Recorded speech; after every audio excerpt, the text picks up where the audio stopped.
In the United States of America, people like when you're being a straight shooter.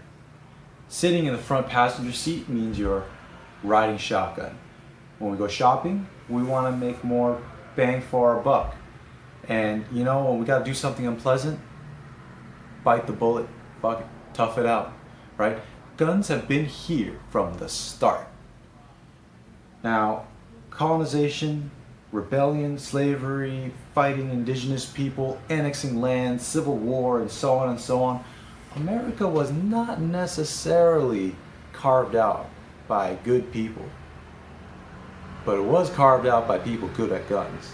Just as Japan has its samurai and the US has its equally romanticized cowboys and frontiersmen and gunslingers.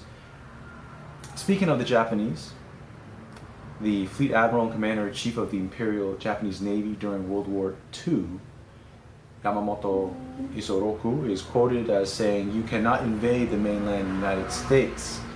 There would be a rifle behind every blade of grass." He may not have actually said it in real life, but his reasons for being wary of invading the mainland United States included our deeply entrenched culture of civilian gun ownership.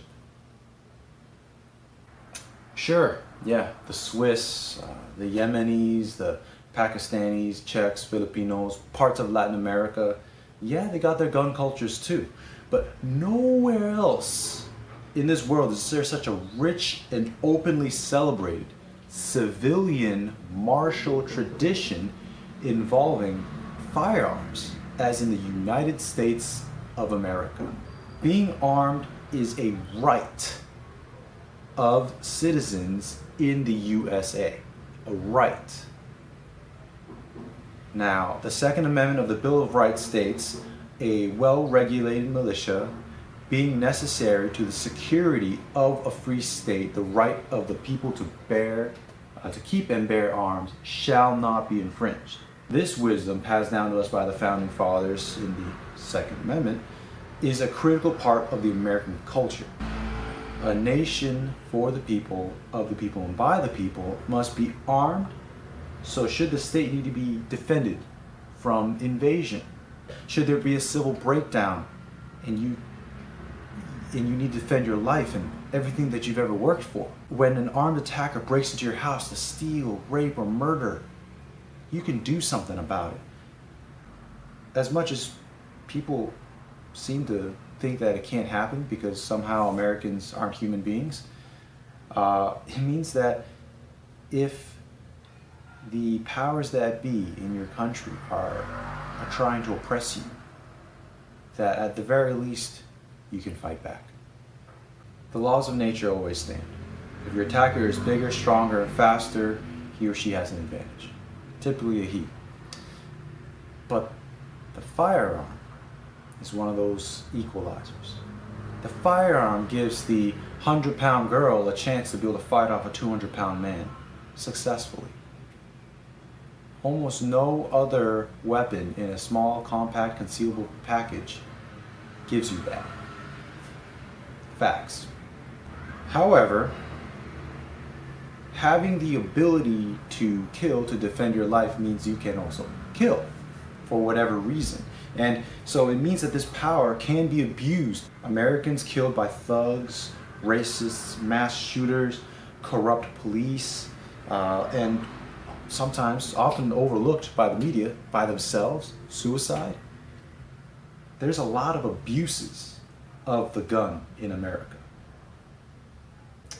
Today there's a very real division in the culture and values of the United States of America.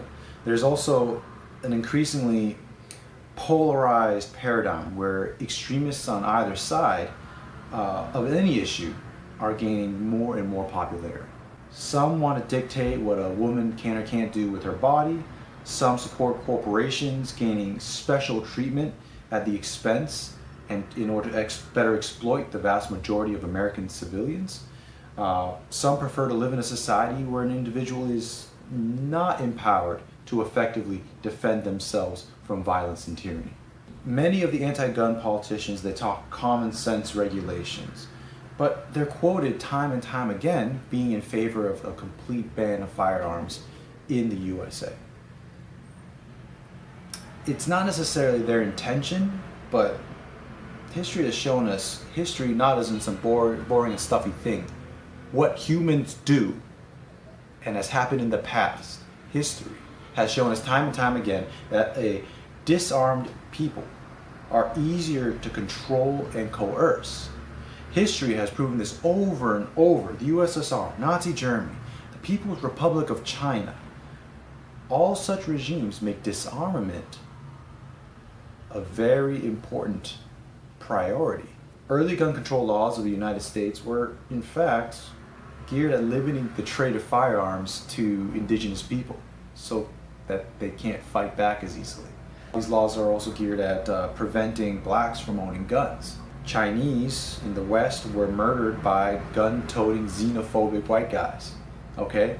These are facts. To think that North American governments are somehow immune to sliding into a tyrannical state is to be ignorant of human nature, is to be ignorant of what we are. It is something special, for all of its flaws, this young American experiment to have largely become a more progressive, more of a force for good, dominant nation than not. In the grand scheme, we still have issues, but in the grand scheme, we have progressed so far in the past few centuries. Finally, at the point where any man or woman, regardless of race, is recognized as a human being, can vote, of course, those are all important, has the freedom of speech and mobility and employment, and can, upon meeting the requirements of their state, usually obtain firearms for legal purposes. As our culture becomes increasingly polarized and divided, our society becoming more and more surveilled, our government more beholden to the big businesses, the corporations, our kids increasingly drugged up, isolated, depressed, the gap between rich and poor widening exponentially, the push for an America without guns seems, at least to me, to be a not so subtle step towards a very un-American future society. We all want a safer society. I think we can, 99.9% of us, agree on that. I have seen firsthand the misuse of firearms. I have seen time and time again what being disarmed or underarmed makes you vulnerable to. Now, I cannot tell you how to regulate the firearms. In all 50 states, we see different results. And at the end of the day, it is up to the person how they handle the responsibility of the gun. And it is a responsibility because it's power. Now, as a martial artist, I hone my mind, my body, and my spirit to be able to be a warrior, to confront and defeat one enemy or many. This empowerment comes respect, humility, confidence, and accountability. And shooting as a civilian martial art is accessible to the common man. It is my belief that the gun and the associated skills must be treated with the respect and responsibility that we do with any other martial art.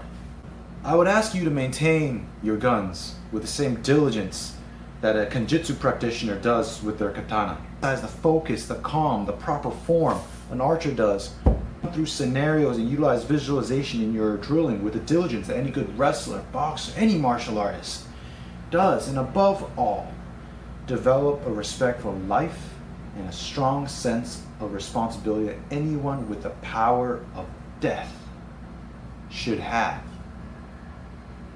This is not a right to be used foolishly. Those against gun ownership self-righteously condemn your empowerment of this kind. Power of death must come with a respect for life and therefore responsibility, respect, respectability. You must be accountable. We must all work on this. We must live this ethos. And only in this way can the gun remain a blessing to American culture and society. Anyways, thank you guys so much for tuning in. I salute your journey. Peace.